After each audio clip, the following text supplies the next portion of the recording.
안녕하세요. 다시 돌아왔습니다. 이제는 제가 그때 종목 상담을 제가 올려봐 달라고 그랬었잖아요. 상당히 좀 많이 올려주셨더라고요. 그래서 제가 이거를 다 하려면 시간이 좀 많이 걸릴 것 같아요. 그리고 또 이제 주말에 올려주셨는데 지금 수요일인데 이거를 또 상담 드리자니 이미 파르셨을 수도 있고 뭐 손실났을 수도 있고 뭐 여러 가지 상황일 것 같기는 해요. 그래도 제가 일단은 좀 속도를 내서 한번 상담을 해봐 드리도록 할게요. 근데 사실 제가 이렇게 말씀드리는 게 뭐 당연히 지금 짧게 하다 보니까 차트로만 말씀드리니까 그 점은 조금 이해해 주세요. 그 개별 기업에 대한 뭐 공부라든지 아니면 뭐 물론 제가 보던 종목일 수도 있겠고 그다음에 제가 이제 평상시 보던 종목들은 사실 좀 편한데 안 보던 종목들은 사실 그 기업의 내용 하나하나를 좀 봐야 되는데 좀 시간이 많이 필요하긴 하잖아요. 근데 이제 제가 아까 이제 좀 추려서 받았는데 뭐 종목을 딱 보면 이제 느낌은 있으니까 제가 어느 정도 좀 차트적으로만 빨리빨리 말씀드릴게요. 뭐 거의 뭐 무슨 스님처럼 증문즉답 형식으로 바로바로 좀 말씀을 드리도록 할 테니까 좀 이해해 주시고요. 종목 상담 이렇게 올려놔 주신 분들은 좀 클릭해서 이제 본인 부분 좀 잘 참고하셔서 좀 대응하셨으면 좋겠습니다. 이제 가보도록 할게요. 오늘 이렇게 좀 보니까 작가님이 좀 추려주신 종목들이 셀트리온제약, MC넥스, 나이백, 아시아나항공, 유엘에너테크 이건 제가 그때 말씀드렸던 종목이죠. NC스, 이노와이어리스, 삼성엔지니어링, 현대위아, 하나솔루션, 유니슨, 삼성전기, SK바이오팜, 하나투어, 뭐 KMW, 동아기업, 현대제철, 풍산, 사마콘대서, 대정화금, 피롭틱스, 특수건설, 하나생명, 첨보, 포스코 이렇게까지 있어요. 근데 이 중에서는 제가 좀 봤을 때 어느 정도 좀 느낌이 있는 종목들이 있죠. 다 약간 좀 뻔한 종목들, 네, 이런 종목들이 있는데 좀 대형주들하고 이제 좀 중소형주들 있는데 일단 좀 보면서 대형주들은 좀 뻔하기 때문에 좀 가볍게 좀 봐드리도록 할게요. 이제 순서대로 가겠습니다. 작가님이 아마 순서대로 추려주실 것 같아요. 뭐 1번에 달아주신 분부터 네, 한번 볼게요. 뭐 셀트리온 제약 한번 차트 볼게요. 제가 뭐 예전에 셀트리온 그룹주 얘기했었는데 한번 좀 댓글 좀 많이 그랬었죠. 근데 제가 나쁘게 얘기한 적은 없는데 네, 일단 보겠습니다. 셀트리온 제약 같은 경우도 최근에 뭐 셀트리온 그룹주들이 뭐 최근에 코로나 관련되어 있는 약 때문에 변동성이 많이 큰 편이기는 합니다. 셀트리온 제약도 그냥 간편하게만 좀 봐드린다라면은 지금 여기 보시는 바와 같이 61선 저항 지지죠. 61선 지지까지는 조금 기다려 보셔야 될 것 같아요. 추가적으로 좀 조정이 나온다라면은 최대한 뭐 14만 5천 원. 제가 봤을 때는 뭐 차트상으로는 조금 더 빠질 수도 있을 것 같아요. 여기 한 14만 2, 3천 원. 네, 요 정도를 최대 지지선으로 설정해 놓고 뭐 매수를 원하시는 분들이라면 여기 포인트로 활용해 보시고요. 보유하신 분이라면 여기가 마지노선이다라고 생각해 보실 수가 있겠습니다. 뭐 단기적으로만 그림 보셔도 뭐 셀트리온 제약 같은 경우는 이게 계속 이제 고점이 낮아지고 있는 상태가 되겠습니다. 이 낮아지는 고점에 변화가 생길 때 이때 조금 반전이 있다라고 보실 수가 있겠죠. 그래서 단기적으로는 14만 2천원 3천원 요 부분이 지지선이고 요 가격까지도 좀 빠질 우려가 있으니까 좀 염두에 두실 필요가 있겠고요. 차후에 반등할 때는 뭐 꺾여있는 21선이 누가 봐도 좀 저항이 되겠습니다. 기술적인 부분이라서 어쩔 수가 없을 것 같아요.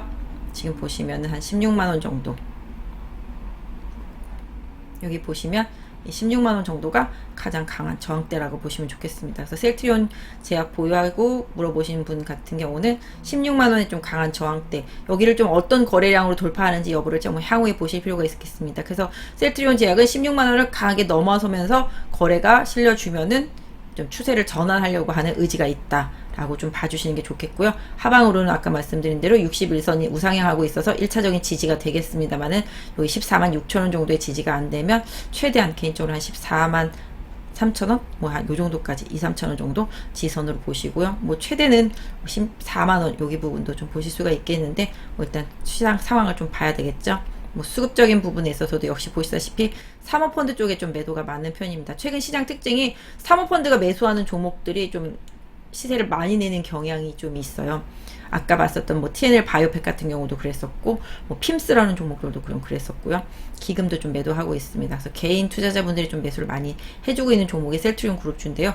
뭐 양쪽에 수급은 조금 좋지 못한 흐름이라고 좀 봐주시면 좋겠고, 공매도는 좀 꾸준히 있는 편이죠. 이 부분은 그냥 좀 참고하시면 좋겠습니다. 다음에 두 번째 종목 MC넥스 한번 보도록 할게요. MC넥스 같은 경우도 이게 좀 아이고 제가 잘못 눌렀네요. 예. MC넥스 같은 경우도 자동차용 카메라 쪽, 이제 전장 부품용이죠. 이런 쪽에서는 뭐 1등이죠. 일단 자율주행 쪽에서는 정말 1등인데 주가가 좀 많이 빠졌었습니다. 뭐 핵심은 실적이었었겠죠. 실적이 좀 좋지 못한 상태에서 시가총액은 큰 상황이었었기 때문에 수급 먼저 보시면 이제 기금은 조금 손을 놓고 있는 상태인데요. 다행히도 최근에 외국인 이제 조금씩 들어와주고 있는 모습이라서 일단 조금 다행이라고 보실 수가 있겠습니다. 차트 보신다라면은 뭐 일단 어느 정도 하락 분위기였었는데 지금 보시면 좀 하방에서 좀 박스가 만들어져 있구나 라는 느낌 보실 수가 있겠습니다. 이 박스 제가 그려드린 거 이탈하는 부분 쪽으로 대응하시면 좋겠어요. 상단으로 이탈하면은 당연히 위쪽 방향으로 가겠죠. 하방으로 이탈하면 또 추가적인 하락도 무시 못할 것 같습니다. 경우에 따라서는 뭐 차트상으로는 뭐 한 41,000원대까지도 열려있는 상태인데요. 이렇게 빠지기 위해서는 뭔가 큰 악재가 좀 터져야 되겠죠. 아직까지 뭐 실적 발표는 안 했겠습니다만은 지금 흐름상으로는 외국인 수급과 함께 약간 장기간 박스권 흐름을 보이다가 거래가 이제 아주 조금씩 늘기 시작하면서 이제 저점이 형성되고 있는 상태인데요. 21선은 지금 플랫한 상태라고 보시면 좋겠습니다. 그래서 지금 형태에서 좀 이 종목에 가려는 의지가 계속 있으려면 47,000원을 계속 좀 유지해 주는 게 중요하겠고요. 거래가 좀 터져줘야 된다 라고 보시면 좋겠습니다. 일단은 뭐 지금 최근에 2차전지 전기차 이런 부분들 움직이고, 오늘 뭐 LG전자나 뭐 이렇게 움직인 걸로 봐서는 전장 쪽 흐름이 조금 나오고 있는 상태인데요. MC넥스도 그쪽에서 좀 희망을 보려면은 뭐 자동차 섹터주들이 좀 잘 달려가 줘야 되겠습니다. 그래서 위쪽으로는 보시는 바와 같이 약 한 49,000원 부근에 강한 저항을 어떻게 돌파해 주느냐, 요 부분이 저항이겠습니다. 뭐 나중에 또 올라가는데 또 맞았다, 못 넘는다, 그럼 뭐 단기적으로는 뭐 매도를 하신 다음에 돌파하고 재매수하는 전략도 어떤 면에서는 좀 중요할 수 있겠죠. 시장이 어디로 갈지 아직 모르기 때문에. 그래서 지금 제가 기술적으로 보는 상황에서는 지금의 그려드린 이 좁은 박스권 탈출하는지 여부가 가장 핵심이 될 거라고 보고 있습니다. 그래서 MC넥스 같은 경우는 이번 2분기 실적도 조금 보실 필요가 있겠고요. 자율주행차라든지 그다음에 이제 현대차 같은 그런 자동차 업체들 좀 잘 움직일 때 연동하는지 여부를 좀 보셔야 되겠는데, 뭐 핵심은 하여튼 실적이라고 보시면 좋겠어요. MC넥스가 계속 못 간 게 실적 때문에 못 갔다고 다들 그러더라고요.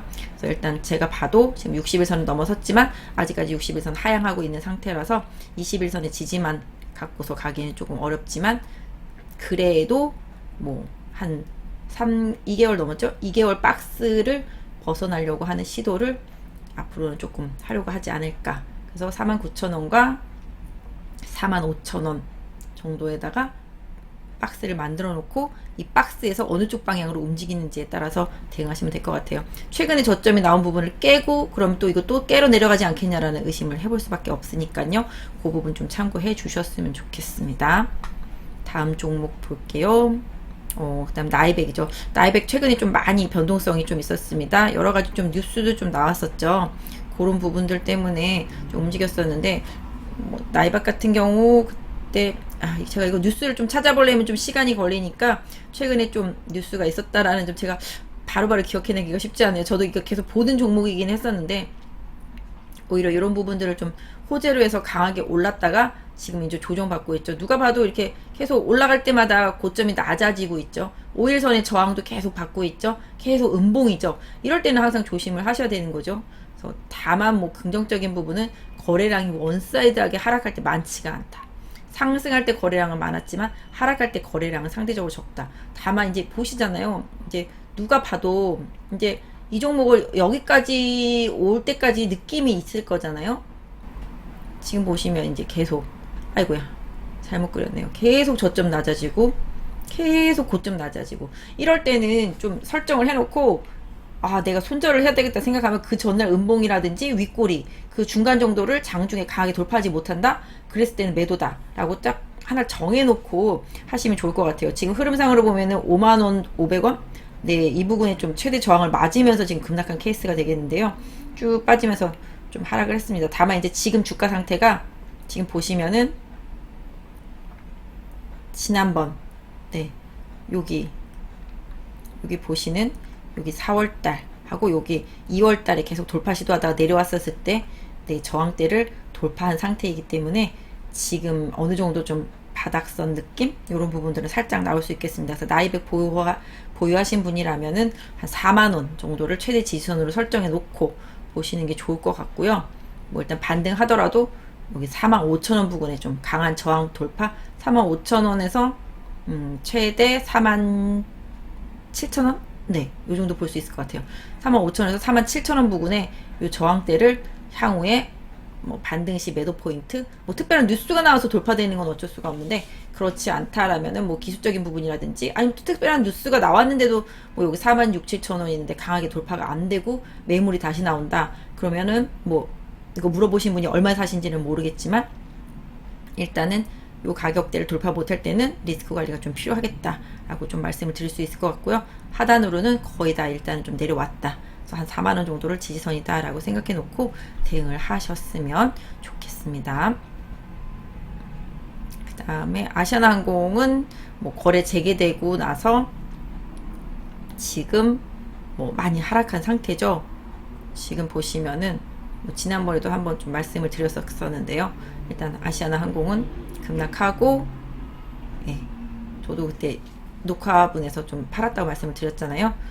차트로 보면은 딱 답이 나오잖아요. 앞으로 갈 길은 멀죠. 뭐 재무적으로 여러 가지 좀 해야 될 부분들도 좀 많이 있고 좋아져야 될 부분들도 좀 많이 있고요. 대한항공이 좀 많이 도와줘야 되는 부분들이 좀 있는데 뭐 단기적으로는 좀 많이 하락했죠. 지난번 횡보했던 구간대까지 내려오니까 당연히 저점이 좀 나오는 모습 보실 수가 있겠습니다. 이틀 동안 좀 거래가 실리면서 조정이 나왔었기 때문에 올라갈 때 여기 한 18,400원 정도, 네, 요 부분에 좀 저항이 있을 것 같아요. 요 가격대 강하게 돌파하는지 여부를 조금 보유하신 분은 좀 보실 필요가 있겠습니다. 뭐 저점에 매수했으면은 뭐 여기가 좀 매도 포인트가 될 수 있겠죠. 18,300-400원 정도. 그 다음에 뭐 최대 저항은 한 2만원대 초반 정도라고 보시면 좋겠고, 여기는 뭐 향후에 좀 뭔가 좀 변화가 있으면은 나중에 뚫어낼 수 있는 그런 흐름이라고 좀 봐주시면 좋겠습니다. 일단은 뭐 수급은 연기금은 좀 계속 사고 있어서 그나마 다행이죠.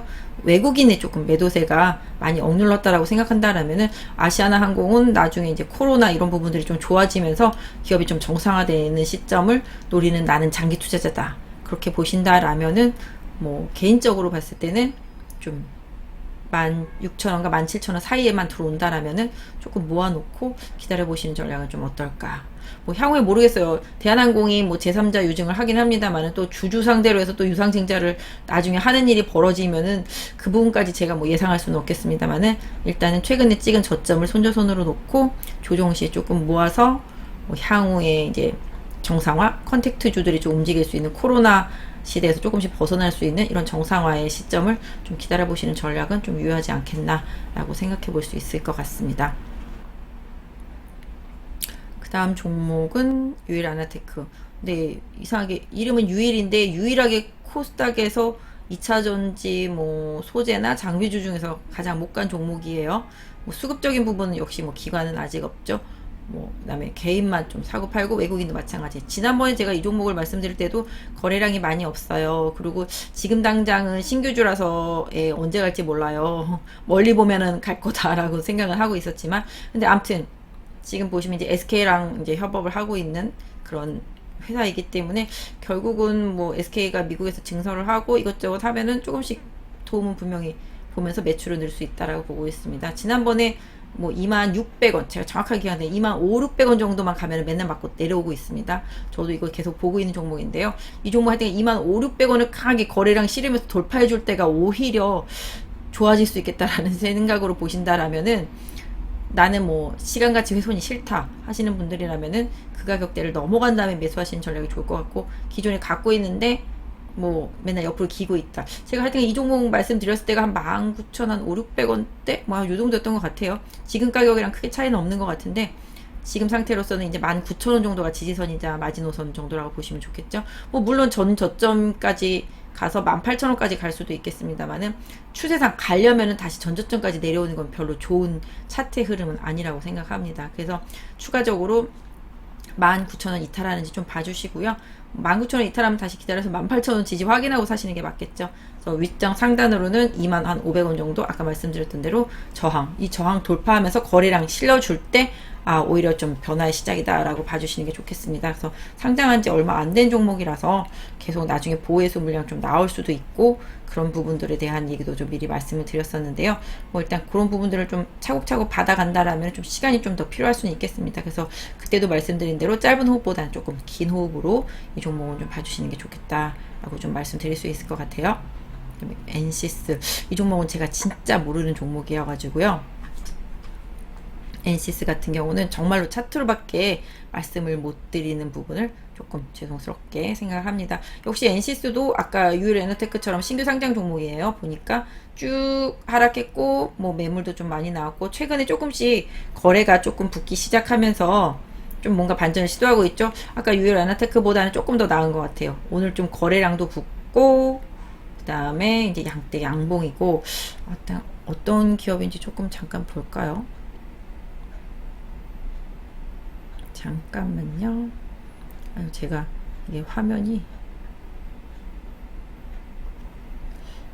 잠깐만요.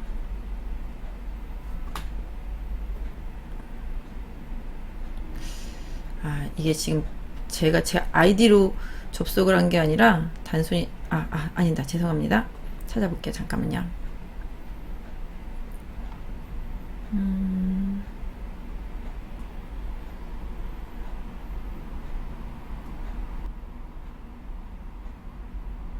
역시 배터리 업체네요. 2차전지 배터리 생산 공정의 비전 검사 장비와 태양전지 셀 및 모듈 제조 장비라고만 봐도 알 것 같네요. 일단 뭐 실적 같은 경우는 뭐 아직 큰 실적은 없는 것 같아요. 1분기에는 한 11억 정도 영업이익이 난 것으로 좀 보여지고 있습니다.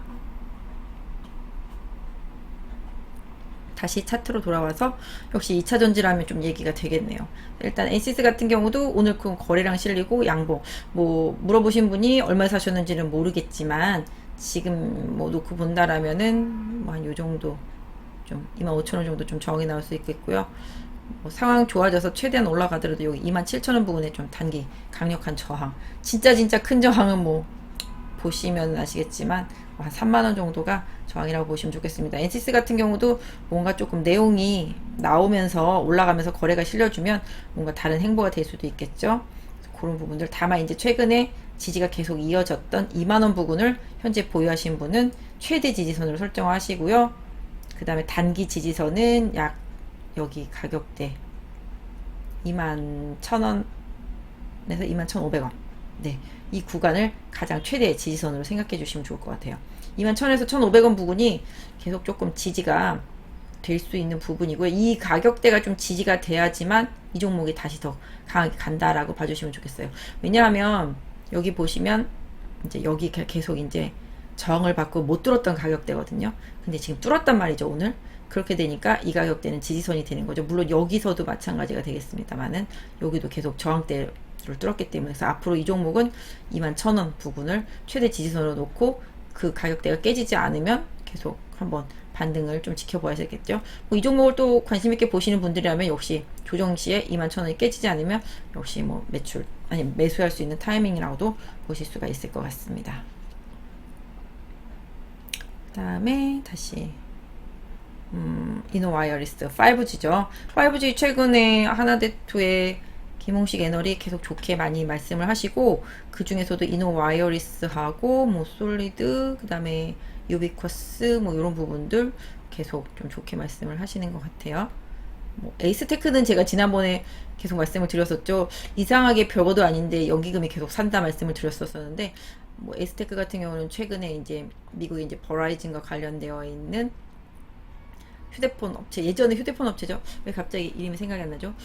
노키아 아니었었던 것 같은데 에릭슨 네, 에릭슨이죠. 네, 에릭슨이 이제 수주를 받으니까 연관되어 있는 이제 뭐 에이스테크가 수혜다 뭐 이러면서 최근에 조금 올랐었는데요. 5G들 다시 또 약간 좀 조정받는 흐름이기는 합니다. 그래서 지금 보시면 이노와이어리스도 일단 뭔가 좀 추세 전환을 하기 위한 움직임은 좀씩 나오고 있죠. 지금 보시면 이제 계속 이제 하락만 하다가 상승하고 접었다 다시 반등 시도 이렇게 가주면 더 좋겠네요. 수급만 놓고 본다라면은 최근에 뭐 기금은 조금 관심이 없는 상태. 역시 개인 외국인도 뭐 크게 뭐 등락은 없습니다만 이게 뭐 다는 아니라서 일단 차트만 가지고서 좀 말씀을 드려보도록 할게요. 거래량이 아주 많지는 않은 상태예요. 이노와이어리스가 원래부터 거래량이 엄청나게 많은 종목은 아니라서, 그리고 또 특히 최근에도 좀 거래가 좀 많지는 않습니다만은 지금 그냥 차트만 놓고 본다라면은 단순히 21선이 꺾여 있기 때문에 지금 이제 21선에 조금 저항을 받게 되겠죠, 올라오면. 그래서 이노와이어리스 같은 경우도 다시 추세를 강화시키기 위해서는 한 49,600원, 그냥 단순히 한 49,500원 정도라고 말씀드릴게요. 49,500원 정도를 강하게 좀 거래량 실어주면서 양봉으로 좀 돌파해주면은 좀 추세 전환을 위한 강력한 시그널이 좀 나타날 수 있겠다라고 좀 보실 수가 있겠습니다. 그래서 한 요 정도 강하게 거래량 돌파해 준지 좀 봐주시고요. 지지선은 뭐 여기 60일선이 그려져 있는데요. 뭐 이 가격 좀 참고하셔도 될 것 같아요. 특별히 뭐 이 가격에서 크게 무리만 없으면 지금 한 46,600-700원 선 정도 나오는데요. 지지선이라고 좀 봐주시면 좋겠습니다. 뭐 물론 지난번처럼 충격받으면 요 45,000원대까지도 갈 수 있겠습니다만은 여기까지 다시 안 내려와야 다시 또 강하게 좀 갈 수 있지 않나. 왜냐면 여기까지 다시 내려오면 또 계속 이제 개구리 뛰듯이 올라갔다 내려갔다 올라갔다 내려갔다 좀 시간 훼손이 좀 많이 되잖아요. 그래서 5G 섹터 전체적으로 말씀드린다면 이노와이어 뿐만 아니라 뭐 오이솔루션도 그렇고 뭐 다른 것들도 마찬가지가 되겠는데요. 2분기까지는 좀 실적이 안 좋고 일단 3, 4분기에 조금 반전을 꾀할 수 있는 섹터가 5G 섹터다라고 봐주시면 답이 될 것 같습니다. 그래서 지금 상태에서는 뭐 45,000원 정도를 최대 지지선이지만 단기적으로는 한 47,000원대 좀 계속 유지해 주는 게 좋을 것 같고요. 직전 여기 고점대 계속 못 뚫는 가격대죠. 53,000원. 여기까지가 1차 저항입니다. 그래서 단기적으로 올라와도 53,000원 부근에서는 리스크 관리 해주시고 비중 조절하셨다가 다시 재매수하는 전략, 이런 부분들로 접근해 보실 수 있을 것 같아요. 다시 또 이제 종목, 그 다음에 삼성 엔지니어링. 네, 삼성 엔지니어링은 아까 작가분이 써주신 거에는 매수 타이밍이 언젠지를 좀 물어보셨던 것 같아요. 삼성 엔지니어링은 뭐 아시다시피 유가 강세와 함께 나홀로 급등세를 보였던 건설이죠. 당연히 해외 건설이고 국내보다는 이제 중동 쪽 이제 집중되어 있기 때문에 강한 실적을 기반으로 해서 주가가 좀 많이 올랐었던 상황이었었습니다. 보시면은 상당히 좀 많이 올랐었고요. 많이 하락하다 보니 이제 반등이 나오고 있는 상태죠. 유가 급락 때문에 어제 급락했다가 양봉으로 쭉 끌고 올라왔고 오늘은 뭐 십자봉 나와 있는 상태요. 단기에 워낙 급락하다 보니까 20일선 지금 꺾여 있는 상태라고 보시면 좋겠습니다. 다만 이제 60일선은 우상향으로 살아있는 모습이기 때문에 뭐 여기서 좀 더 버텨준다면 이 60일선 좀 더 올라오겠죠. 그래서 어제의 저점인 한 21,500원 정도라고 볼게요.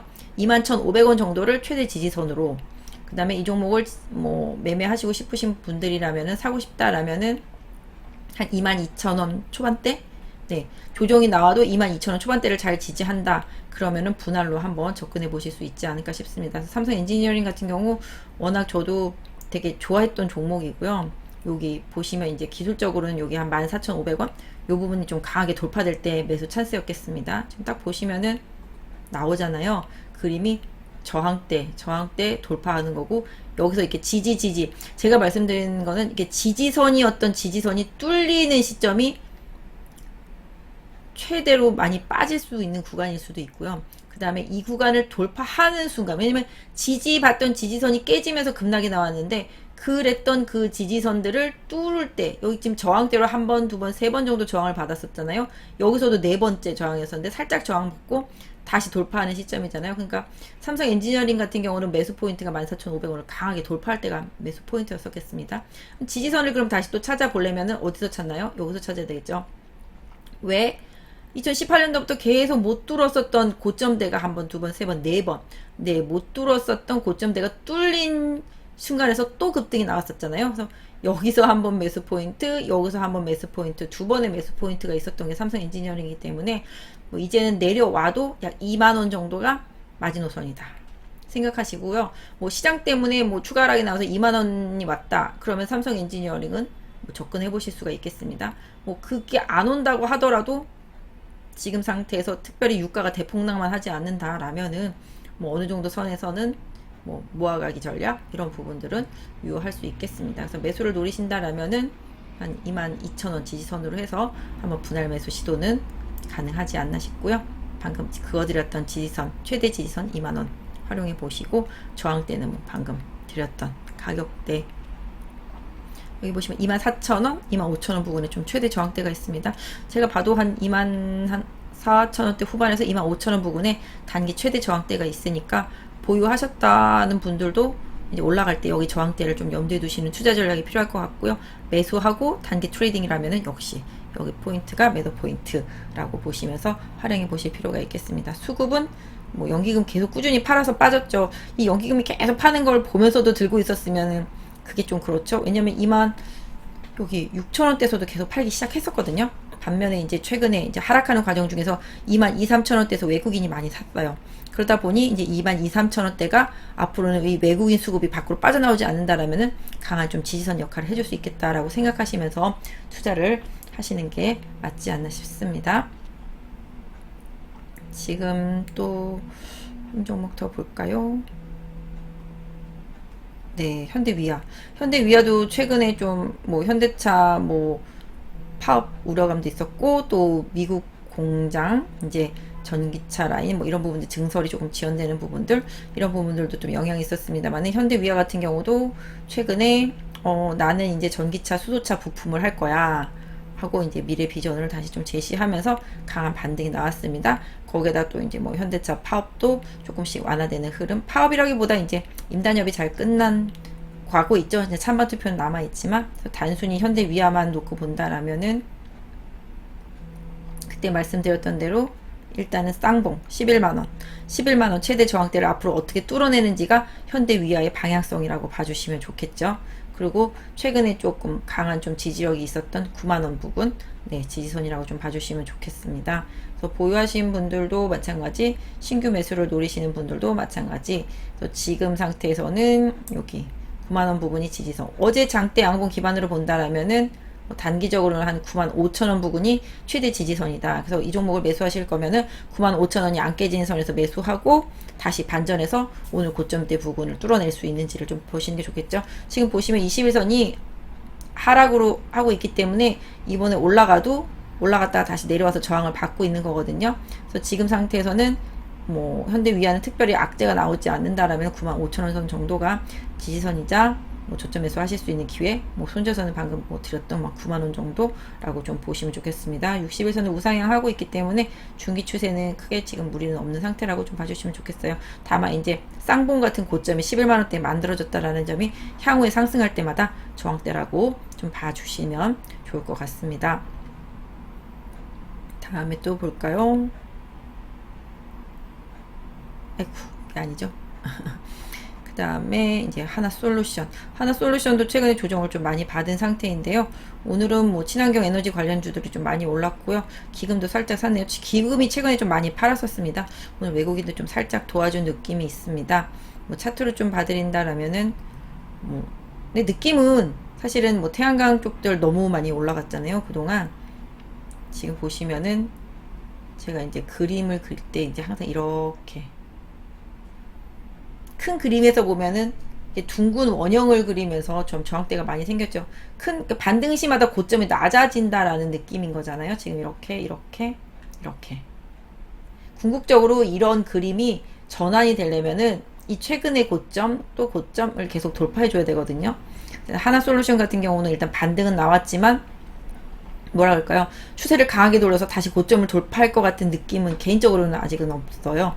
그리고 일단은 뭐 워낙 기대치 뭐 이런 부분들이 주가에 좀 많이 반영이 되기도 했었고요. 그래서 일단 지금 보시면은 뭐 그냥 차트로만 단순히 말씀드리면은 하나솔루션 같은 경우는 여기 4만원 부분이 앞으로는 좀 강력한 지지선이다. 이것까지 깨지면은 좀 진짜 답 안 나올 것 같은 그림으로 갈 수도 있기 때문에 하나솔루션 같은 경우는 최대 지지선을 4만원으로 설정해 놓고요. 단기적으로 최대 저항대는 47,000원대 중반 정도를 저항선으로 생각해 놓고 대응하시면 좋겠습니다. 그래서 47,000원, 500~600원 선 이 향후의 최대 저항대다. 올라가더라도 그 가격대를 못 넘어가면은 좀 힘들다. 그래서 물리신 분들도 그 가격대를 계속 못 넘어가면은 뭐 비중 줄이거나 매도해 놓고 돌파하고 거래량 증가되는 거 보고 다시 재접근하시는 전략이 하나솔루션한테는 조금 좋을 것 같은 생각. 뭐 제가 실적이라든지 뭐 이런 부분들을 지금 전혀 고려하지 않고 차트로만 말씀드리고 있으니까 그 부분을 좀 참고해 주셨으면 좋겠습니다. 다음에 유니슨. 유니슨도 한때는 좀 풍력으로 잘 갔던 종목이기는 하죠. 근데 최근에 풍력은 뭐 CS 윈드가 좀 강하게 올라오고 있는 모습이고요. 유니슨은 과거에 이제 일본 쪽에서 이제 가지고 있던 도시바죠. 도시바에서 이제 가지고 있던 지분을 이제 국내 쪽에서 이제 인수하면서 그때 정부 쪽에서 인수했는데 제가 잘 기억이 안 나네. 누가 인수했는지. 아무튼 그래서 국내로 좀 가져오면서 주가가 조금 반등하기 시작했던 그런 흐름이었었습니다. 그래서 일단은 지금 아이고야 큰 그림을 좀 보는 게 좀 중요한데요. 뭐 그냥 아직까지는 좀 하락 추세라고 보실 수가 있겠죠. 어떻게 선을 그어야 되지? 네, 수평선을 네. 아이고야 이거 아닌데 죄송해요. 이건가요? 네. 아직까지는 그래서 이렇게 좀 하락 추세선이 좀 이어지고 있고 또 여기도 보시면 이제 계속 이렇게 하락 추세선이 있는 상태죠. 그리고 이제 수평 저항대는 이제 보이시는 바와 같습니다. 그리고 지지선은 한 요 정도. 네, 제가 그냥 딱딱 쉽게 그리는 것 같아도 다 의미 있는 가격대다 놓고 그리는 거니까 봐주세요. 여기 여기 고점대, 그다음에 여기 고점대. 네, 그런 부분들. 그래서 여기 고점. 그러니까 이쪽 고점에서 2015년 고점에서 요번에 지지를 받은 상황이 되겠습니다. 그리고 반등하면서 이쪽 고점대에서 지금 저항을 받은 케이스라고 보시면 되겠죠. 그래서 앞으로도 요 가격대 한 4,700원 정도대, 네, 요 부분이 가장 강력한 초강력 저항대라고 보시면 좋겠습니다. 아까 말씀드린 대로 저항이 뚫리면 지지선인데 지지가 안 되고 내려온 상태라고 보시면 좋겠죠. 그래서 일단 유니슨 같은 경우는 풍력 모르겠어요. 저는 진짜 정말 개인적인 의견이긴 합니다만은 풍력 자체가 뭐 친환경 에너지인 건 인정하지만 에너지 전체를 다 대체할 수 있는 부분은 절대로 아니기 때문에 보조 에너지 정도라고 봐주신다라면은 이때 좀 여러 가지 뭐 바이든 모멘텀을 가지고서 오르면서 효과를 보면서 올랐었던 때 이게 정말로 오랜만에 정말 몇 년 만에 올라온 고점이었었거든요. 이때 정말 낼 수 있는 에너지는 다 낸 구간이기 때문에 좀 힘든 행보이지 않을까.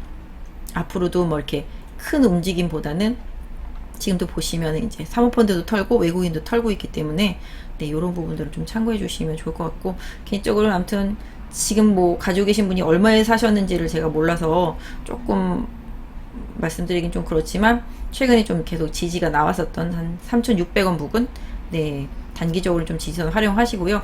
올라간다 하더라도 지금 한 4,200원, 네, 여기가 한 저항대 될 것 같아요.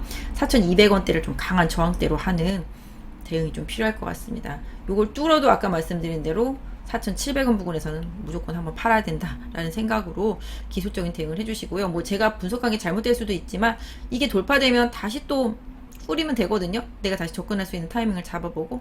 하지만 못 팔면 계속 물려가야 되니까 이 부분을 좀 말씀드리는 거고요. 계속 지금 60일선도 추세 하향하고 있는 상태라고 봐주시면 좋겠습니다. 그래서 추세가 20일선도 하향하고 20일선이 또 하향하고 있는 60일선을 또 데드크로스 하기까지도 했잖아요. 지금 보시면 여기 보시면 하향하고 있는 요 지점이죠. 네, 하향하고 있는 60일선을 또 21선이 데드크로스 했습니다. 그러니까 여기 구간에서 다시 또 급락이 이렇게 나왔던 상황이라고 보시면 좋겠죠. 여기서 잘 추스리고 올라갈 때 좀 시간이 많이 필요할 것 같아요. 그래서 추세를 완전히 반전시키려면 몇 달 정도는 걸릴 수 있을 것 같고요. 뭔가 호재가 나거나 기술적인 부분이 있어서 반등을 하면 그 부분을 좀 최대한 활용을 해서 조금 비중을 줄이시거나 좀 매도를 하신 다음에 좀 상황을 좀 보셨으면 좋겠고요. 최대 저항은 여기 61선이라고도 할 수 있겠지만 여기 양봉 나오면서 윗꼬리가 달린 부분이 한 4,000에서 4,100원 정도를 기술적인 저항으로 단기적으로는 좀 활용을 하셨으면 좋겠습니다. 약간 좀 확대해 놓고 보는 거랑 좁혀 놓고 보는 거랑 조금 다르기는 한데요. 그렇게 해서 좀 유니스는 좀 봐주시면 좋을 것 같습니다. 그 다음에 삼성전기는 뭐 애플 효과도 좀 있고요. 카메라 부분이라든지 뭐 이런 부분에 있어서도 나쁘지는 않고요. 뭐 실적도 나쁘지는 않습니다. 지금 MLCC 같은 경우도 최근에 뭐 가격 강세는 계속 유지된다라고 보고 있습니다. 다만 이제 대형주죠. 지금 대형주가 지금 하나도 못 가고 있고 사모펀드 투신권 매도 계속 나오고 있는 상태에서 아무리 좋은 얘기가 나와도 삼성전기가 19만 원을 강하게 돌파하지는 못하고 있어요. 그래서 향후에 삼성전기 같은 경우는 19만 원을 어떻게 돌파하는지가 추가적인 주가 흐름에 중요한 포인트가 될 수 있겠습니다. 대형주한테 지금 상당히 좀 불리한 시장이라는 점 좀 염두에 두실 필요가 있겠고요. 지금 흐름상으로는 여기 보이시는 대로 19만 원 정도 아까 말씀드렸죠. 네, 요 구간대 정도를 저항선으로 설정해 놓고 이 구간을 거래량과 함께 강하게 뚫어주면 아 뭔가 좀 변화가 있겠구나 라고 생각해 주시면 좋을 것 같아요. 지지선은 뭐 제가 생각할 때는 한 17만 7, 8천 원 정도 계속 봤는데 요 가격대 정도는 좀 지지가 돼야 됩니다. 왜냐면 요 구간에서 보시면은 이 구간에서 좀 뭐라 그래야 되죠? 되게 좀 어렵게 뚫었잖아요. 되게 오랫동안 뚫려다가 못 뚫었다가 뚫고서 한번 이번에 올라왔는데 또 맞고 계속 또 박스가 가고 있는 거잖아요. 지금 제가 아까 그어드린 이 두 선 사이에서 박스 움직이기 때문에 지금 삼성전기는 17만 한 6, 7천 원 정도 예, 강하게 돌파하지 않는지 여부가 향후에 좀 중요할 것 같고요. 지금 흐름상으로는 좀 대형주한테는 조금 불리한 장세이기 때문에 매수를 노리시는 분들은 조금 수급이라든지 시장의 좀 변화를 조금 기다려 보셔야 되지 않을까 싶고, 보유하신 분한테는 아까 말씀드린 대로 19만 원을 최대 저항대로 하는 대응이 조금 필요한 구간이다라고 말씀드릴 수 있을 것 같습니다. 그리고 이제 SK바이오팜은 뭐 지금 바닥권에서 움직이고 있죠. 뭐 수급은 사실 최근 보시면 크게 변한 건 없어요. 연기금은 조금 잠깐 팔긴 했었습니다만은 계속 매수 모드를 유지하고 있는 상태라고 보시면 좋겠죠. 개인도 좀 사고 있지만 외국인도 그동안 계속 팔다가 뭐 사다가 다시 팔다가, 근데 제가 SK바이오팜을 처음에 좀 말씀드렸을 때가 한 12만 원대 초중반 정도 됐던 것 같아요. 다시 또 원위치로 내려와 있는 상태라고 보시면 좋겠는데요. 뭐 일단은 지금 상태에서는 뭐 저는 뭐 크게 부담스럽지는 않은 상태라고 보고 있고요. 일단 여기 61선 부근인 한 11만 8천 원, 그냥 러프하게 한 12만 원 정도라고 보겠습니다. 12만 원 정도를 SK바이오팜의 최대 지지선으로 설정해 놓고 예, 보유하신 분들 대응하시고요. 향후에는 뭐 지난번에 그때 바로 말씀드리고 나서 한 13만 한 7천 원까지 갔던 것 같아요. 13만 7천 원까지 갔다가 이제 하락을 해서 조정을 받고 있는 상태인데, 지금 이제 조정이 계속 나오면서 강하게 돌파가 안 되고 있는데요. 뭐 차트상으로는 12만 8천 원. 네. SK바이오팜이 12만 8천 원을 좀 거래 실으면서 뚫어주고 13만 원대 안착을 해주면 다시 이 갭을 메우는 기술적인 반등은 계속 유효하게 움직일 수 있겠다. 그래서 한 14만 5천 원까지가 타겟, 단기적으로는 목표가라고 봐주시고요. 이게 뚫리면 뭐 물론 더 간다고 보고 있습니다만은 지금 단기적으로는 좀 대형주들이 조금 힘이 없는 구간이잖아요. SK바이오팜도 최근에 이렇게 하락하는 동안 보호 예수가 풀린 외국인들 매도세가 좀 많이 나와서 하락을 했다라고 봐주시면 좋겠습니다. 그래서 지지선은 한 12만 원 정도, 약간 변화의 시작은 12만 8천 원 돌파 여부, 이런 쪽과 거래 실리는 거, 이런 쪽까지 좀 확인해 주시는 투자가 필요하겠다라고 말씀드릴 수 있을 것 같아요. 그 다음에 아직도 많이 남았네요. 지금 시간이 좀 꽤 된 것 같아서 하루엔 좀 다 못할 것 같기는 한데, 일단은 하나투어까지는 좀 보겠습니다. 나머지 못한 것들은 제가 또 다음에 다시 좀 해드릴 건데요. 일단은 하나투어 같은 경우는 뭐 수급 보시면 최근에 연기금이 좀 팔고 있는 모습이죠. 외국인도 마찬가지. 뭐 사실은 개인적으로는 여행주들은 뭐 여행주 가지고 계신 분들은 뭔 소리냐 뭐 이렇게 할 수도 있겠지만, 여행주들은 쉽게 예전으로 회귀하는데 시간이 많이 필요할 거라고 보고 있어요. 미리 이 구간에서 하나투어도 마찬가지고 뭐 그 외 다른 투어 관련주들도 마찬가지가 되겠습니다만은, 미리 너무 기대치를 한 번에 백신을 좀 맞기 시작하면서 한 번에 반영을 하면서 미국 시장에 이제 여행주들 갈 때 따라서 너무 심하게 많이 움직였었거든요. 사실 뭐 미리 선 예약을 받고 뭐 여행 상품을 팔고 이러긴 합니다만은 아직 언제 갈지 모르는 상태죠. 거기다 이제 코로나가 다시 또 창궐 하다 보니까 조정이 이어진 상태인데요. 일단 뭐 제가 선을 그어보면 뭐 요 정도가 좀 지선이라고 보실 수가 있겠죠. 아이고, 제가 선을 안 그었네요. 예, 요 정도 큰 그림에서 놓고 본다라면은 뭐 저항은 당연히 여기라고 봐주시는 게 맞겠습니다. 지금 놓고 본다라면은, 왜냐하면 이게 지금 제가 이건 뭐 단순히 차트예요. 나중에 하나투어가 뭘 어떻게 할지 모르겠지만 이제 이 구간의 저항대를 밟고 있는 거죠. 여기서 돌파 실패하다 쭉 빠졌다가 올라와서 정말 기적적으로 뚫었는데, 내려오니까 이 어렵게 뚫은 저항 때가 이제 지지선 역할을 해주고 있다라고 보시면 좋겠습니다. 그래서 개인적으로는 뭐 여행주는 조금 시간이 많이 필요하지만 뭐 주가 자체가 지금 상태에서 20일선도 계속 우하향하고 있고, 하지만 뭐 60일선이 올라가고 있기 때문에 아마 뭐 이런 부분도 있었을 것 같아요. 여기서 보시면 지금 이제 이때도 마찬가지가 되겠는데요.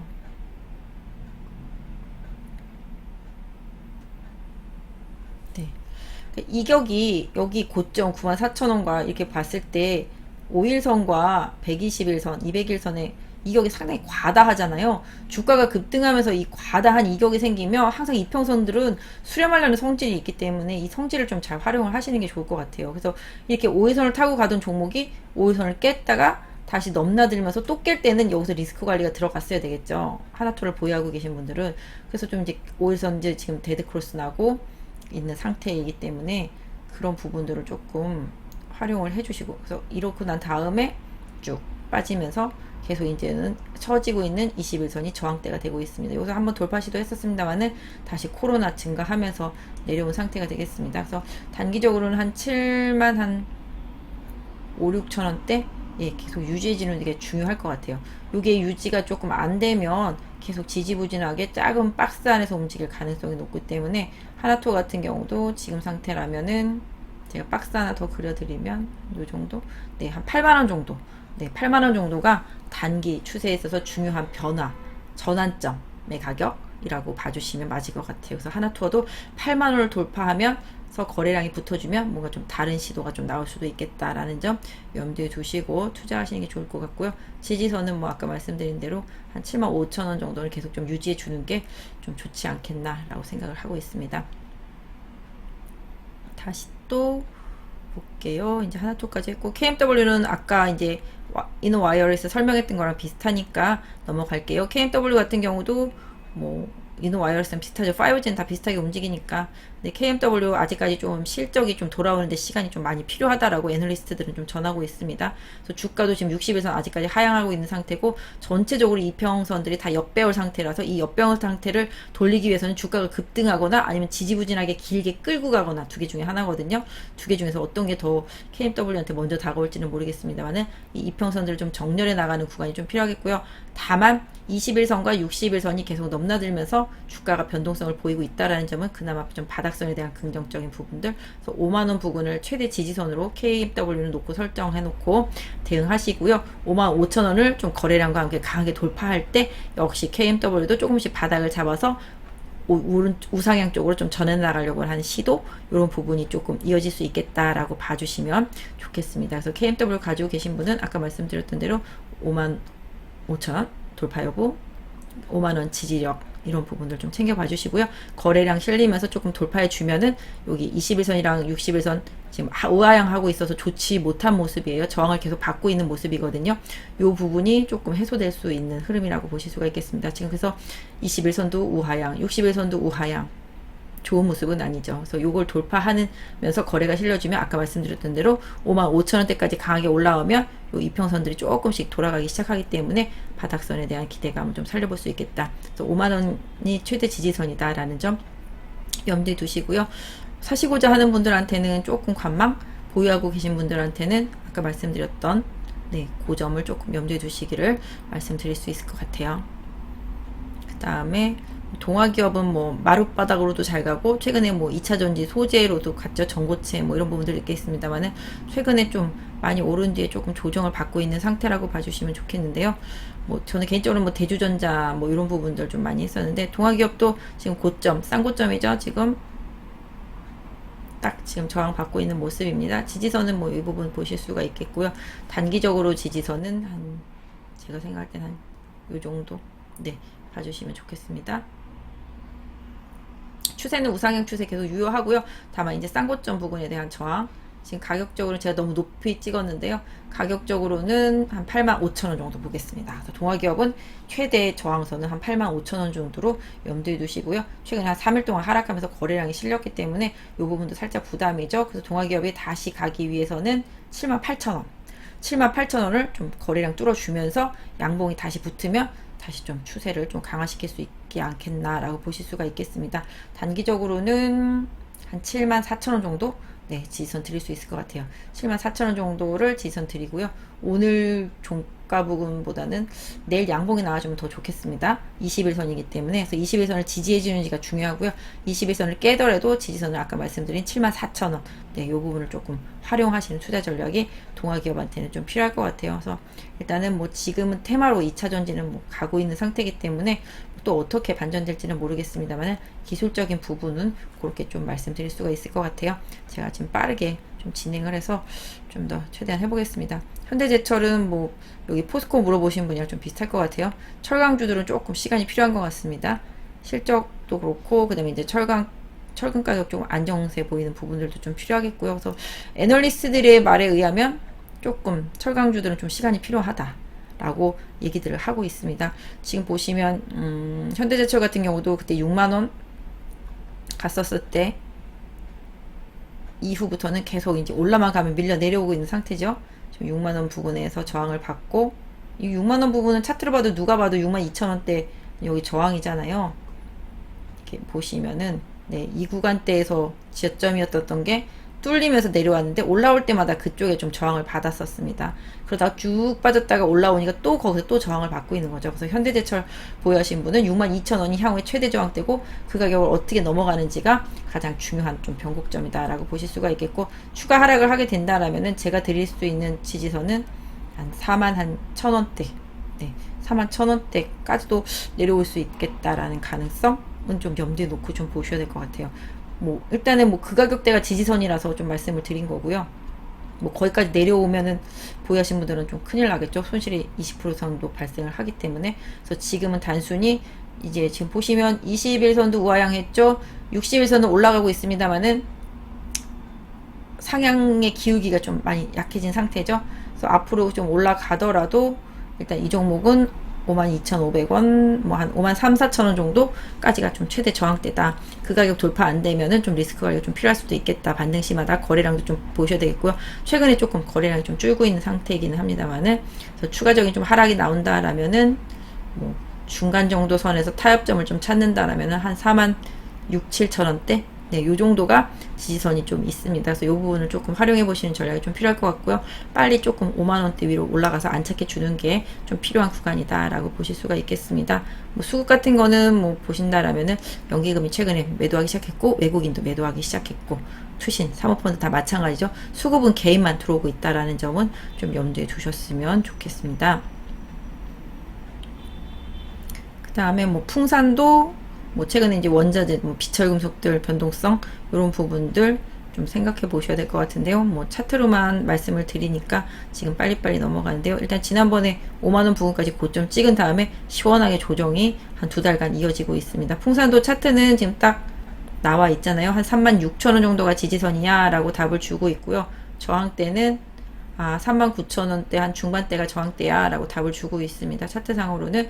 그래서 이 제가 그어드린 이 밴드 변동폭을 넘어서는 거에 따라서 상황이 많이 바뀌겠습니다. 그래서 풍산도 하방으로는 36,000원이 깨지는지 보유하신 분은 좀 참고하시고요. 상방으로는 39,000원대 돌파해서 좀 안착하는지 여부가 중심의 뭐 관건이라고 보겠습니다. 어제 오늘 뭐 지지선 저항선 생각해보면 단기적으로는 38,000원이 핵심이다라고 보겠습니다. 그래서 풍산 보유하고 계신 분은 38,000원을 강하게 돌파하는지 여부를 좀 보시고요. 돌파 뭐 반등 시에 돌파 못하고 다시 되밀리거나 그랬을 때는 다시 또 직전 저점에 한 36,000원대 부근에 내서 뭐 매수하시는 분들은 또 여기가 매수처가 될 수도 있겠지만 보유하고 계신 분들은 여기 정도에까지 조정받을 수 있다라는 점 염두에 두시는 좀 투자가 좀 필요하겠다라고 말씀드릴 수가 있을 것 같아요. 수급은 뭐 크게 막 좋은 건 없는데요. 항상 풍산 같은 경우는 뭐 구리 가격 뭐 이런 부분에 있어서 좀 영향을 받고 있기 때문에 원자재 가격 변동성에 조금 더 신경을 써서 주가 흐름을 좀 미리 예측해 보는 전략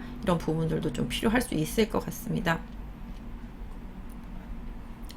사마콘대에서는 아까 삼성전기랑 비슷하게 보시면 되세요. 최근에 휴대폰 부품주들이 조금씩 반등을 하고 있는 상태라서 사마콘덴서도 조금 MLCC 쪽 뭐 약간 사마콘덴서 같은 경우는 약간 저사양이라고 보시면 좋겠죠. 뭐 약간 삼성전기가 미드랜드에서 이제 하이엔드급이라면은 뭐 사마콘덴서는 뭐 미들에서 좀 로우엔드급이라고 좀 봐주시면 맞겠죠.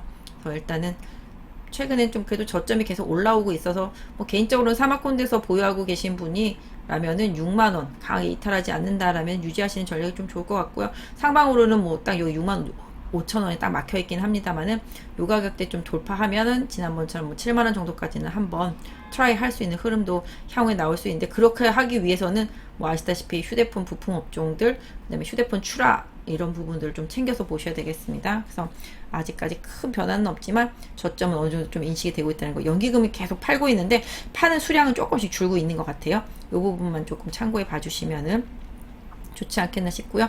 방금 말씀드린 지지선 최대한 조금 활용하시는 투자 전략 좀 필요할 것 같습니다. 그래서 방금 말씀드린 대로 6만원 정도 최대 지지선, 6만원 5천원 정도 저항선 돌파돼도 7만원 부근에 완주 강력한 저항선이 있으니까 단기 매도 이런 쪽으로 좀 대응하시는 게 사마콘덴서는 좋지 않나 싶고요. 그 다음에 또 종목 대정화금 비슷한 것 같은데요. 이 종목은 예전에 화장품 소재로도 움직였었나요? 제가 지금 정확하게 기억이 안 나는데, 그 다음에 뭐 역시 관련되어 있는 종목들이랑 비슷한 흐름으로 좀 봐주시면 좋겠는데요. 일단 지금 차트로는 대정화금도 뭐 그냥 하락 추세에서 크게 변화는 없지만 큰 하락 이후에 반등 주고 다시 조정받으면서 약간 좀 바닥을 기어가면서 이평선들을 모아가는 구간이라고 봐주시면 좋겠습니다. 근데 보면 아시겠지만 이제 헤드 앤 숄더가 다 나왔잖아요. 그래서 앞으로 올라가더라도 35,000원 부근이 최강의 좀 저항대가 될 수 있을 것 같고, 최근에 좀 저항을 받았던 28,000원 부근도 계속 대정화금한테는 좀 저항대가 되고 있습니다. 뭐 차트는 다들 보실 수 있겠지만 뭐 저도 그냥 단순히 막 보는 건 아니고요. 거래량도 많이 보는데 사실 이제 거래량이 많이 줄어 있는 상태가 되고 있습니다. 지금 그만큼 시장에 좀 관심이 없는 상태라고 보시면 좋겠죠. 거래량도 없고. 그래서 이 종목 보유하신 분들은 개인적으로는 좀 다른 종목으로 교체해 보는 것도 좀 추천드릴 수 있을 것 같고요. 바닥선 26,000원이 다시 깨지면은 추가적인 하락이 좀 나와서 25,000원까지도 내려올 수 있겠다라는 점을 좀 염두에 두시고요. 최근에 계속 저항을 받았던 28,000원 이 부분을 돌파하면서 거래량이 실리는지 여부에 따라서 대정화금을 보셨으면 좋겠어요. 그래서 보유하실지 매도하실지는 뭐 보유하신 분이 결정할 문제지만 좀 시장에서 좀 많이 처져 있고 관심이 없는 상태. 그래서 이 종목이 다시 관심이 있다 라는 점을 좀 인식하려면 거래도 실리고 28,000원도 강하게 돌파해야 된다라는 점 좀 염두에 두시는 전략이 좀 좋을 것 같습니다. 그 다음에 또 볼까요? 네, 몇 개 안 남은데 필옵틱스도 SDI랑 좀 방향성 같습니다. SDI의 2차전지 장비 납품하고 있죠. 뭐 물론 카메라라든지 관련이 있긴 합니다만은 최근에 2차전지 쪽으로도 좀 영향을 좀 많이 받고 있는 것 같아요.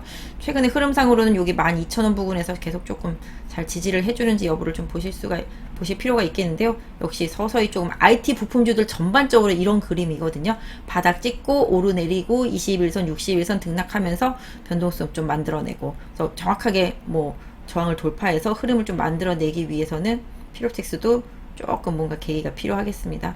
SDI의 2차전지 장비를 좀 납품하고 있다라는 거는 조금 긍정적인 부분이고요. 그래서 좀 최근에 올라왔습니다만 여기 13,000원 부근에 좀 저항대 있다라는 점, 네, 이 부분 좀 염두에 두실 필요가 있겠고, 뭐 최대 지지선은 뭐 여기 뭐 1,500원도 있겠습니다만 개인적으로는 지금은 한 11,000원대 정도 초반, 네, 지지선을 좀 활용하셨으면 좋겠습니다. 그래서 이 종목 같은 경우도 좀 거래가 좀 많이 필요하고요. 거래가 실리면서 13,000원대 강하게 뚫리는 그런 시점이 좀 필요합니다. 거래가 너무 없어서 좀 시장에서 많이 소외되고 있는 상태이기 때문에 거래가 있어야 된다라는 점 좀 봐주시고요. 이 종목 보유하신 분은 13,000원대 강한 돌파와 함께 거래가 실리는 시점을 오히려 포인트로 좀 삼아보시는 전략이 좋을 것 같아요. 개인적으로는 시장에서 뭔가 좀 강하게 필옵틱스가 뭔가 부각이 되지 않는다라면은 반등을 이용해서 13,000원 돌파 안 되면은 비중을 좀 줄여 놓으셨다가 다른 종목으로 조금 수익을 내보시는 전략은 좀 어떨까라고 생각을 하고 있습니다. 그 다음 또 볼게요. 특수건설, 시간이 좀 많이 돼서 용량이 많이 클 것 같아서 업로드가 있다가 잘 될지는 모르겠는데 특수건설도 볼게요. 일단 단순히 차트로만 봐드리니까 좀 이해해 주세요. 이 종목 제가 알고는 약간 좀 정치인 관련 좀 테마 내지는 좀 정책 테마 이런 부분이라고 보시면 좋겠죠. 대권 주자들이 이제 건설과 관련되어 있는 계속 이제 정책들을 내놓으면서 그런 부분에 좀 연동하기도 했고, 정치 인물 테마였던 것 같아요. 제가 딱 누군지 딱 찝어서 지금 뉴스를 좀 찾아봐야 될 것 같긴 한데, 하여튼 시세를 좀 강하게 내주고 이게 부분에서 보시면 이제 15,700원 부분에서 좀 강한 저항대가 형성이 되어 있습니다. 그래서 이 부분 좀 저항대라는 점 계속 못 뚫었었기 때문에 이 종목 보유하신 분들도 계속 못 뚫다가 여기 저점 지지선이 뚫렸을 때는 좀 바로 손절매 들어갔어야 되는데 또 공교롭게도 이게 저점 지지선을 갭으로 뚫고 내려왔거든요. 갭으로 뚫고 내려와도 반등할 때 또 그 갭을 메꾸지를 못하잖아요. 그럼 그 갭을 메꾸지 못할 때 이 가격대도 또 고점 매도 타이밍이었었거든요. 사실 장중에 좀 보면서 대응해야 되는데 뭐 봐드린다라면은 아무튼 권리락이 있는 걸로 봐서는 좀 증자가 있나 보네요. 아까 제가 뉴스는 정확하게 확인해 보진 않았지만 네 그럼 보니까 아무튼 여기 갭이 있기 때문에 이 갭을 앞으로는 계속 좀 저항대로 인식하는 좀 대응이 필요하겠습니다. 그래서 단기적으로는 뭐 이날 고점대 부분이 14,350원 되겠습니다. 이 가격이 가장 강력한 저항대다라고 염두에 두실 필요가 있겠고 지지선은 뭐 어제 저점인 12,000원 정도가 단기적으로는 특수건설의 지지선이다라고 말씀드릴 수 있을 것 같아요. 21선 꺾여 있는 상태지만 61선은 살아있기 때문에 아직까지는 어느 정도 좀 기회는 좀 남아있고요. 여기 거래량으로 봤을 때는 뭔가 좀 뉴스의 영향을 받거나 뭔가 거래가 실리면서 다시 또 테마를 탄다라면은 다시 한번 상승 시도 할 수도 있는 그림이 아닌가라고 좀 생각을 하게 됩니다. 그래서 너무 또 제가 안 보던 종목이라서 막 설명한 것 같지만 제가 봤을 때는 앞에 거래량이랑 지금 흐름으로 봤을 때는 뭔가 트리거가 하나 나오면 뉴스라든지 뭔가 나오면은 다시 한번 트라이를 할 수 있대. 트라이 할 때 여기 말씀드린 여기 14,400원 정도 되겠죠? 거기를 좀 최대 저항으로 설정해 놓고 좀 보유하신 분은 좀 대응하시는 게 좋지 않겠나 싶습니다. 하나생명도 한번 볼까요? 요새 수급이 안 좋네요. 연기금이 계속 좀 팔았고 외국인은 좀 사고 있는 상태인데요. 지금 보시면 역시 하나생명도 21선 꺾여 있고 61선도 지금 꺾이려고 준비를 하고 있습니다. 결론적으로는 이거 꺾인 거를 돌파해야 되겠죠. 3,700원 3,700원을 강하게 거래 실으면서 돌파해 주어야지만 하나생명은 추가 상승이 좀 가능한 흐름이라고 보시면 좋겠고요. 지금은 뭐 지난번 저점권 부근이 3,300원 부근에서 지지가 되고 있습니다. 3,300원 부근에 지지는 있지만 여기 계속 고점 저항대였었던 가격대 3,500원 부근에 좀 저항도 같이 받고 있기 때문에 일단 좀 거래가 붙이면서 3,500원을 강하게 돌파해 주면은 좀 기본적으로는 어느 정도 좀 지지는 되고 있다라고 볼 수 있겠지만 역시 반등을 하더라도 21선이 내려와 있고 최근에 보시면 3일 동안 계속 저항을 받았었던 3,600원대를 단기적인 저항대 뭐 매도 목표가 뭐 이런 부분으로 일단 좀 설정해 놓고 뭐 다시 거래량 실리면서 그 가격대 위에서 안착하면은 재매수하는 전략 이런 부분을 좀 쓰시는 게 하나생명한테는 조금 더 중요하지 않을까. 뭐 금리에도 민감하고요. 그 다음에 최근에 나온 레포트들을 참고해 보면 생명보험사들이 조금 불리한 상태, 오히려 손보사들은 조금 괜찮게 보는 상태, 예 그런 보험 관련된 레포트들은 좀 나오고 있거든요. 그런 부분들은 조금 참고해서 대응해 보시면 좋을 것 같고요. 뭐 과거 고점 때 생각하면 뭐 아직도 멀은 상태죠. 나중에 차후에 금리가 조금씩 우상향 반전하기 시작하면서 흐름이 나온다라면은 일단 하나생명이라든지 삼성생명 같은 생명보험주들한테도 또 추가적인 흐름 기대해봐야 되지 않을까. 그래서 향후에 금리의 변화에 조금 더 초점을 맞춰놓고 봐주시는 전략이 좀 좋지 않겠나 싶습니다. 첨보는 뭐 2차전지 증설하면서 워낙 급등했었던 종목이고요. 뭐 개인적으로도 이 종목 봤었는데요. 일단 뭐 시세 강하게 분출한 뒤에 이제 뭐 아시다시피 증설하는 부분들 효과로 많이 올랐던 부분에 이제 차익 실현 매물이 나오고 있습니다. 첨보 같은 경우는 뭐 큰 그림에서 놓고 본다라면은 한 20만 원 정도 네 지지선으로 설정해 놓고 대응하실 필요가 있겠죠. 단기적으로는 다만 뭐 21선이 위치하고 있는 21만 원 부근까지 조정이 나온다라면은 이 종목이 이제 증설하고 앞으로에 대한 긍정적인 방향성 이런 부분들을 좋게 보시는 분들이라면은 또 매수 찬스라고도 좀 볼 수가 있겠습니다. 뭐 수급 같은 경우는 뭐 최근에 연기금이 많이 사서 올렸죠. 외국인도 같이 가담을 하고 있습니다. 투신이 단기적으로 좀 매도를 하고 있지만 변동성이 큰 종목이니만큼 어떤 면에 있어서 지금 2차전지 소재주들의 상승 추세가 뭐 다 같이 깨지지만 않는다면 첨보도 조정은 또 기회일 수도 있겠다라는 점 염두에 두실 필요가 있겠는데요. 뭐 오늘 음봉 어저께 강한 음봉 안에서 지금 양봉이 나온 상태가 되겠습니다. 그래서 단기 시세만 보시는 분들이라면 22만 2천원 정도가 최대 지지선, 그리고 어제 음봉과 오늘 고점, 어제 음봉의 중간 허리선 정도가 오늘 고점이죠. 그래서 보통 저희 차트로 매매하시는 분들은 이렇게 음봉이 떨어지고 나서 아 물렸어 그러면은 나 언제 팔아야 되지 생각하면 이 보통 음봉의 한 중간 허리 정도에다 매도를 대놓거든요. 그러면은 그 음봉의 허리 정도에서 운 좋으면은 거의 최고가의 매도가 되는 상황이 될 수도 있겠습니다. 반면에 뭐 잘못하면 이거 뚫고 올라가 버리면은 또 다른 흐름이 될 수도 있겠습니다만은 항상 이렇게 거래량이 많이 실리고 음봉일 때는 이 음봉 허리 정도를 그 다음날 반등의 목표치로 세워놓고 매도를 대놓고 좀 대응하신 전략이 필요하겠습니다. 그래서 지금 첨보 같은 경우는 23만원을 다시 뚫어주느냐 하방으로 22만원 정도가 이탈하느냐, 요 짧은 구간 안에서 방향성을 조금 보셔야 돼서 좀 타이트하게 보셔야 되는데요. 앞에 거래량이든지 연기금의 흐름으로 봤을 때는 뭐 일단 첨보 같은 경우는 조정을 좀 기회다라고 봐주실 수 있겠고, 어제 찍었던 22만원 정도를 깨지 않는 선에서는 오히려 좀 긍정적인 접근이라든지 보유 전략은 유효할 것 같습니다. 포스코는 뭐 아까 말씀드렸죠. 현대제철이랑 비슷하고요. 지금 뭐 수급은 좋은 상태는 아니라고 봐주시면 좋겠고요. 포스코도 좀 횡보하다가 반등 제대로 안 되니까 다시 추가 하락하고 있는 상태입니다. 그래서 포스코 같은 경우도 지금 이평선 감안한다라면은 시간 투자가 조금 많이 필요하겠습니다. 최근에 뭐 원자재 관련주들도 좀 많이 빠지고 코로나가 다시 창궐하다 보니까 경기 민감주들도 좀 조정을 많이 받고, 그래서 이런 부분들로 인해서 뭐 좀 조정이 이어지고 있는데요. 포스코도 뭐 지금은 뭐 한 32만원대 정도가 가장 좀 강력한 지지 라인, 뭐 저항대는 뭐 34만원, 35만원 이렇게 좀 봐주시면 맞겠습니다. 그래서 포스코도 다시 가려면 35만원을 좀 강하게 돌파해야 되는데, 지금 60일선도 꺾여 있는 상태, 20일선도 꺾여 있는 상태, 반등을 하더라도 매물이 계속 쏟아질 수 있겠다라는 점 염두에 두시면서, 모르겠어요. 제가 생각할 때는 반등하면은 좀 매도를 해놓고 기다리는 전략이 포스코한테는 조금 더 유리하지 않을까. 그래서 34만원에서 35만원 사이를 보시고, 그때 수급이 강하게 뭐 외국인이나 기관 수급이 들어오지 않는다라면은 비중을 좀 반등시마다 줄여나가시는 전략 쓰셨으면 좋겠습니다.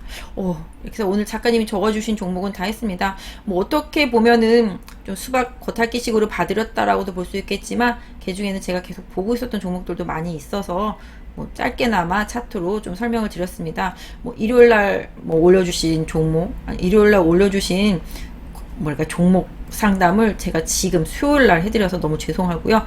다음번에는 조금 더 타이트하게 좀 올려볼 수 있는 방법을 찾아보도록 하겠습니다. 오늘 고생하셨습니다.